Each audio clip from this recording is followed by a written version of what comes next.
Boa tarde, meninas. Vamos iniciar mais uma aula. Hoje continuar falando das doenças ocasionadas por vírus. E aí vamos começar falando da hepatite viral. Então, nós sabemos que a hepatite, dentro do conceito, é a inflamação das células hepáticas, ou seja, a inflamação do fígado. E essa inflamação ela pode ter várias causas. No nosso caso, nós vamos focar nas causas virais. E existem os vírus específicos que têm afinidade com essas células e, portanto, são capazes de ocasionar danos a essas células hepáticas. Então, a hepatite viral é uma inflamação das células do fígado que podem ter várias causas diferentes, e aqui no caso, os vírus. Então, a transmissão do vírus da hepatite, que existem de vários tipos diferentes, mas independente do tipo, a forma de transmissão ela acontece de forma direta, de pessoa para pessoa, através da saliva, do esperma e de outros líquidos corporais, ou indiretamente pela ingestão de água e de alimentos contaminados. E também pode acontecer por transfusão sanguínea. Então, essas são as formas de adquirir a hepatite.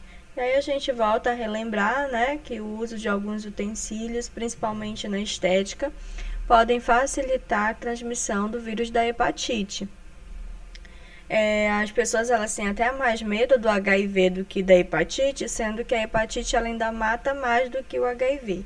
Então, por ser uma doença silenciosa, altamente contagiosa, de fácil contágio, então às vezes passa despercebido, a pessoa às vezes é portadora do vírus e nem sabe que é portadora do vírus. E aí temos o primeiro tipo de hepatite, que é a hepatite A, considerada hepatite benigna, porém ou mais leve ou menos grave do que as outras. Seu agente etiológico é o vírus da hepatite A, que a gente coloca como sigla VHA. O período de incubação desse vírus é de aproximadamente 4 a 8 semanas. Quanto à hepatite B, considerada uma das formas mais graves da hepatite e na qual existe hoje tratamento, prevenção para essa doença através da vacinação logo ao nascimento, Então, é uma forma hoje de nós considerarmos que é uma doença bem controlada por conta das vacinas existentes. Seu agente etiológico é o vírus da hepatite B. As fontes principais de infecção podem ser através da transfusão, como de infecções de produtos, ingestão de produtos contaminados. Quanto à hepatite C, ela é hoje uma doença de grande problema de saúde pública, tem uma grande importância na saúde pública, porque é uma doença assintomática. A hepatite ela não vai apresentar sintomas por um bom período de tempo. O indivíduo só descobre que está doente quando ele vai fazer a doação de sangue, que precisa passar pela análise do sangue, ou quando depois de muito tempo esse paciente ele começa a apresentar sintomas porque acaba deteriorando bastante o fígado, e aí, claro, mais cedo ou mais tarde essa pessoa ela vai apresentar sintomas. Mas infelizmente, quando o fígado ele chega, quando a pessoa ela descobre que é portadora do vírus, que tem o vírus da hepatite C, o fígado ele já está em um nível irremediável, ou seja, totalmente comprometido, de forma que a única maneira de conseguir reverter é através de um transplante, coisa que não é fácil, nós sabemos disso. Mas estipula-se, que o período de incubação desse vírus, do vírus da hepatite C, seja em média de 15 a 180 dias, podendo ser mais ou podendo ser menos, dependendo das alterações que essa pessoa ela apresente. Então, não é assim uma via de regra em relação à doença, porque ela realmente é assintomática. Alguns podem sentir antes, outros podem sentir depois. E aí, como os principais sintomas: dores abdominais, náusea, falta de apetite, dor de cabeça, que é a cefaleia, fadiga, fraqueza, dores no hipocôndrio direito, ou seja, próximo aqui ao estômago, e aí a pessoa às vezes até relaciona os sintomas a gastrite ou alterações da vesícula, então acaba relacionando os sintomas a outras doenças. Mas uma outra característica também da doença é que o paciente ele começa a apresentar a urina um pouco mais escura, icterícia, que é a pele amarelada, hepatomegalia, aumento do fígado, e também pode ocorrer o aumento do baço, justamente pela infecção viral. Então, a forma de prevenir a hepatite A, através da higiene de alimentos, destino adequado dos dejetos, combate aos vetores que podem transmitir o vírus, ou podem transmitir, né, doenças por conta dos alimentos. Forma de prevenção da hepatite B: vacinação da população, controle de sangue para transfusão, que isso, claro, é feito, ninguém vai doar sangue sem antes passar por uma análise, precauções com objetos pontiagudos e pérfuro-cortantes, já que é uma forma de adquirir também, esse motivo porque é necessário cuidado com os alicates de unha, né? Com os objetos que são utilizados, que são pérfuro-cortantes e que ao entrar em contato com uma pele não íntegra, se estiverem contaminados, podem acabar levando o vírus. Vigilância sanitária e epidemiológica, e caso seja descoberto, ocorra um caso de hepatite B, deve ser comunicado à vigilância epidemiológica. Uma outra forma existe a hepatite C, que no caso a forma de prevenir a hepatite C vai ser evitando o compartilhamento de seringas também, objetos pérfuro-cortantes, alicates de unhas, lâminas, evitar contato sexual sem preservativo, porque uma das formas de adquirir a hepatite B é através do contato sexual, e como eu falei, a maioria das pessoas tem medo do HIV, sendo que a hepatite C tem matado mais do que o HIV. E evitar a promiscuidade, né? Múltiplos parceiros sem a utilização do preservativo. Tratamento. Infelizmente, contra a hepatite C não existe vacina, ela pode ser uma doença fatal. O tratamento ele é com base nos sintomas que a pessoa tem, mas pode ser específico, porém existe pouca alternativa para tratar a hepatite C.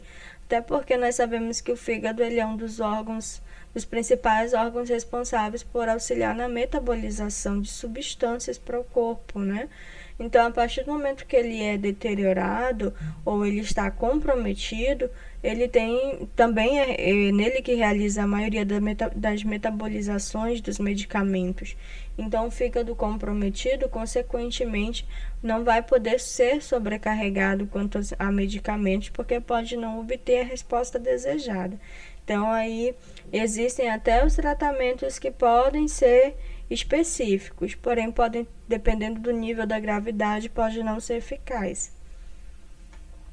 Uma outra doença ocasionada por vírus, que hoje é uma doença considerada controlada, erradicada no Brasil por conta da vacinação, é a poliomielite, né? Então, a poliomielite, conhecida popularmente como paralisia infantil, produzida por um vírus que normalmente é transmitido de pessoa para pessoa através das gotículas de saliva ou por secreção nasal, mas também pode ter acesso pela boca, através da água e de alimentos contaminados. Principais sintomas: o vírus geralmente se instala, quando acontecia os casos, geralmente o vírus se instalava na mucosa intestinal, depois ele migrava para o sangue, se espalhava por todo o corpo através da circulação sanguínea, atingindo o coração e sistema nervoso, que era o que acabava levando à paralisia. Então, na maioria das pessoas atingidas, surgia febre, mal-estar, vômito, dor de garganta e, por fim, a paralisia. Então, você nota que até os sintomas às vezes podem ser parecidos a outras viroses e gripes comuns, sendo que aqui era característico que acabava ocasionando a perda de movimentos e a atrofia da musculatura da perna.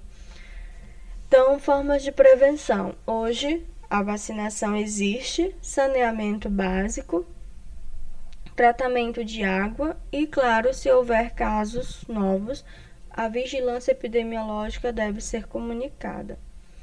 Uma outra doença ocasionada por vírus é a cachumba, popularmente conhecida como papeira. Então, a cachumba, ela é uma doença infecciosa aguda, transmissível caracterizada pela tumefação, ou seja, pelo edema, pelo inchaço doloroso e inflamatório das glândulas parótidas, submaxilares e sublinguais. Então, é uma característica específica da cachumba, é uma doença viral. Os sintomas: a pessoa ela pode ter febrícula, febrícula é uma febre baixa, calafrios, mialgia, dores musculares, e às vezes até na musculatura aqui do pescoço, da cervical. Artralgia, dor nas articulações podem acontecer também. Cefaleia, dor de cabeça, otalgia, dor no ouvido. Então, 2 a 3 dias após o início, dá-se um entumecimento, ou seja, um inchaço da parótida com dor local e dificuldade para mastigação, deglutição e principalmente quando essa pessoa ela vai mastigar ou deglutir alimentos muito ácidos. Então, a doença pode ser uni ou bilateral, ou seja, pode acontecer o edema, né, o inchaço, tanto do lado direito quanto do lado esquerdo ou dos dois lados. Essa fase dura em média de 7 a 14 dias. A transmissão ela acontece de forma direta por meio de gotículas de saliva. O período de transmissão estende-se desde 4 dias antes dos sintomas até a involução do edema parótido. Então, a pessoa vai estar transmitindo até quando começar a surgir o edema. Posteriormente, ela não transmite mais, né? Profilaxia, evitar que o doente tenha contato com outras pessoas e, claro, realizar a vacinação. Uma coisa que é importante, sempre tem como curiosidade em relação à cachumba, é que as pessoas dizem, né? Algumas pessoas perguntam, e desce para os testículos? O homem fica estéril por conta da cachumba? A mulher ela tem as mamas comprometidas, porque aí dizem que desce para a mama. Em relação ao vírus, gente, ele é um vírus que ele tem afinidade com essas glândulas. Glândula parótida, as submaxilares e as sublinguais. Mas também é um vírus que tem afinidade pelos testículos, pela glândula dos testículos, né? E também pode ter afinidade pela glândula mamária, sendo que a glândula mamária é muito mais raro de acontecer. Então, quanto mais tempo o sistema imunológico dessa pessoa demorar para reverter, porque aqui na cachumba é tratado os sintomas, não é tratado a doença em si. Então, vai tratar os sintomas, o próprio sistema imunológico da pessoa vai conseguir reverter esses sintomas. Então, quanto mais tempo demorar, mais fácil vai ficar para o vírus partir para a circulação e, claro, chegar até as glândulas que ele tem afinidade, que no caso é os testículos. Então, passando muito tempo ali, ele vai ocasionar edema, vai ocasionar inflamação. E, claro, sabemos que ali é onde se produzem os espermatozoides, né? Consequentemente, é claro que dependendo do nível de comprometimento que o vírus trouxer a esses testículos, o homem ele pode evoluir para uma vida, né? Uma fase estéril, ou seja, ficar estéril. E infelizmente uma consequência da doença, mas é via de regra que isso vai acontecer com todos? Não é via de regra, isso vai depender muito da resposta imune que essa pessoa tiver, tá? Da mulher da mesma maneira. Em relação às mamas, é muito raro acontecer nas mamas, mas se ocorrer pelo mesmo motivo, o vírus ele chegou à circulação sanguínea e se alojou nas mamas, o que pode causar um processo inflamatório e doloroso, parecido com o das glândulas parótidas, submaxilares e sublinguais. E aí o nível de danos também vai depender da resposta imune que a pessoa tiver, do tratamento que for realizado. Então, varicela. A varicela, também popularmente conhecida como catapora, é uma doença viral altamente contagiosa, atinge principalmente crianças, mas não significa que não possa atingir pessoas adultas. É uma doença na qual também existe vacina para prevenção.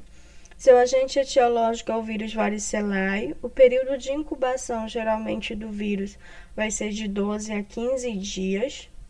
Principais sintomas que a pessoa vai ter: prostração, cefaleia, febre passageira, anorexia, êmese, disfunções gastrointestinais, convulsões, principalmente em casos de criança que a febre atinge mais de 39 graus. O período, aí temos as características específicas, o sinal específico em relação à doença. O período inicial dura em média de 2 a 3 dias. Depois disso começam a surgir as vesículas e bolhas.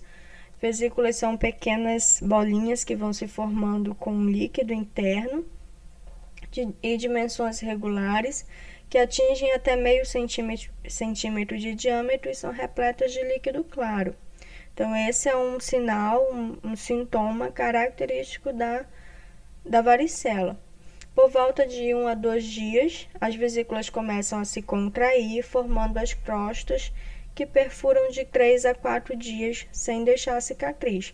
Quando isso acontece por ela mesma, quando a pessoa coça, rompe essas vesículas, aí vão ficar as cicatrizes, até porque essa ferida aberta pode facilitar para que outras bactérias da superfície da pele acabem entrando. Esse é o motivo porque a gente orienta quanto ao banho, né? Banho com permanganato, a higiene dessas feridas, porque quanto melhor ou mais for higienizado, mais difícil vai ser para bactérias de forma oportunistas entrarem por essas feridas, né? Que podem ir se formando. A duração da doença é de, em média, 2 a 3 semanas. A transmissão acontece através de gotículas de saliva, de contato com lesões cutâneas e com fômites, né, objetos contaminados. Formas de prevenção: evitar contato com o doente da varicela, procurar atendimento em saúde, manter medidas de higiene correta para evitar infecções secundárias, vacinação aos 15 meses com a vacina tetraviral, que no caso previne contra sarampo, cachumba, rubéola e varicela. Uma coisa interessante em relação à varicela, que muitos dizem que se pegou uma vez não pega de novo, e é a pergunta de muitas pessoas em relação ao Covid-19, e essa resposta ninguém ainda não tem, mas nós temos a respeito da varicela, né? A varicela, quando o vírus ele atinge o sistema imunológico se depara com esse vírus, ele produz células memória e anticorpos. Então, depois que a pessoa adquiriu a primeira vez, quando ela se deparar novamente com esse vírus, automaticamente ela já tem os anticorpos apostos, prontos, que se lembram desse vírus, de forma que ele não vai mais permitir que o vírus se prolifere pelo organismo. O que mas existem situações que a pessoa pegou 2 vezes, 3 vezes, aí tem que olhar o histórico, né? A primeira vez que a pessoa pegou, o sistema imunológico dela estava muito debilitado, né? Era muito criança, era muito bebezinho, que ainda estava com o sistema imunológico imaturo. Então, tudo isso a gente leva em consideração, porque provavelmente se a pessoa ela acabou adquirindo a varicela pela segunda vez, mesmo já tendo tido contato, aí tem essas explicações, né? Alterações no sistema imunológico no período que ou estava tomando algum medicamento que estava deprimindo o sistema imunológico, de forma que ele não foi capaz de acionar essas células. E aí pode ser que a pessoa, se não for vacinada, acabe adquirindo a doença novamente. Mas a gente vê que não é algo tão frequente. A maioria das pessoas realmente adquire uma vez e não adquire mais. Existe uma outra doença viral que ela acontece como se fosse a recorrência da varicela. Isso pode acontecer alguns dias ou meses depois, ou pode acontecer até anos depois. Então, ela se dá, que é o herpes zoster, né? O herpes zoster, eles são da mesma família, então ela vai acontecer como recorrência da varicela, sendo que esse vírus ele permanece latente no organismo, recuperado, né? Ou seja, pode retornar a qualquer momento.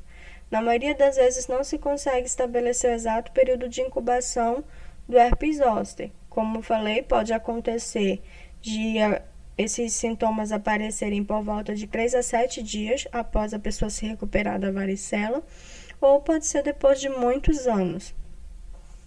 Como principal sintoma, a pessoa ela sente inicialmente dor por volta de 2 a 3 dias, manifestações cutâneas começam a aparecer nesse período, podendo haver também febre discreta, cefaleia e mal-estar geral.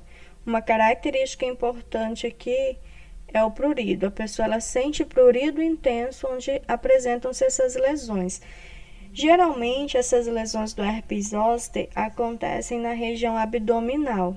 Nas mulheres, aqui na dobra da mama, geralmente é o local, na dobra da mama é o local onde mais costuma aparecer, mas a região abdominal geralmente é o local em que mais o herpes zoster costuma se manifestar. Pode se manifestar em outras partes do corpo, parte um pouco posterior, a costa, mas se você vê sempre na mesma linha, na mesma direção. A transmissão é altamente contagiosa, tem que ter muito cuidado, por meio de contato com lesões e com fomites. Então, a pessoa que estiver cuidando de alguém com herpes zoster tem que utilizar os EPIs, luva, máscara, ter muito cuidado, porque é muito fácil o contágio.